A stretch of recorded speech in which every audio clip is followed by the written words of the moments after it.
महाकुंभ 2025 में 45 करोड़ से अधिक लोग शामिल होंगे।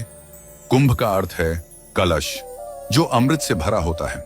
इसका उल्लेख वेदों, श्रीमद्भागवत और स्कंद पुराण में मिलता है। एक बार दुर्वासा महर्षि इंद्र से मिलने स्वर्ग गए। इंद्र अपने हाथी ऐरावत पर सवार थे। दुर्वासा ने इंद्र को फूलों की माला भेंट की, जिसे इंद्र ने अपने हाथी की सूंड पर रख दिया। ऐरावत ने माला को कुचल दिया, जिससे दुर्वासा ऋषि नाराज हो गए और उन्होंने इंद्र को श्राप दिया कि उनका ऐश्वर्य नष्ट हो जाएगा। इस श्राप के प्रभाव से असुरों ने स्वर्ग पर आक्रमण कर दिया और देवताओं को पराजित कर दिया।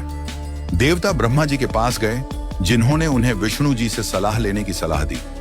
विष्णु जी ने देवताओं को समुद्र मंथन करने की सलाह दी, जिसमें असुरों की मदद से अमृत प्राप्त होगा।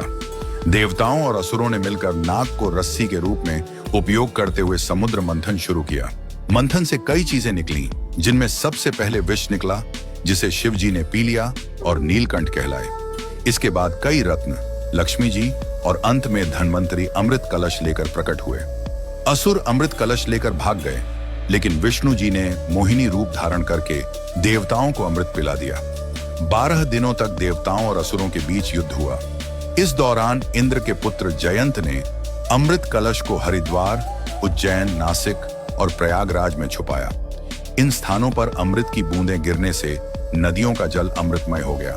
देवताओं के 12 दिन धरती के 12 वर्षों के बराबर होते हैं, इसलिए हर 12 साल में इन स्थानों पर कुंभ मेला आयोजित होता है। प्रयागराज में गंगा, यमुना और अदृश्य सरस्वती का संगम होता है, जिसे त्रिवेणी संगम कहते हैं।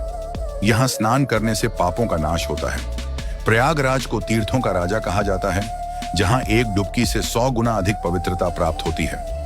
यहाँ के प्रमुख स्नान पर्वों जैसे पौष पूर्णिमा, मकर संक्रांति, मौनी अमावस्या, बसंत पंचमी, माघी पूर्णिमा और महाशिवरात्रि का विशेष महत्व है।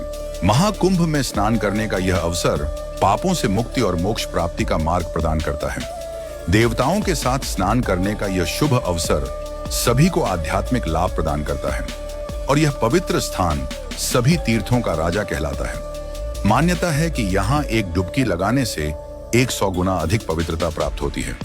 यही कारण है कि हर 12 साल में यहाँ लाखों लोग अपने पापों से मुक्ति पाने और मोक्ष प्राप्ति के लिए आते हैं।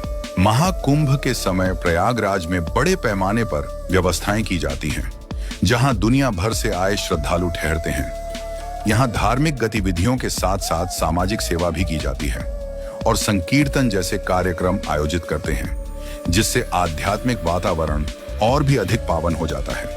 महाकुंभ 2025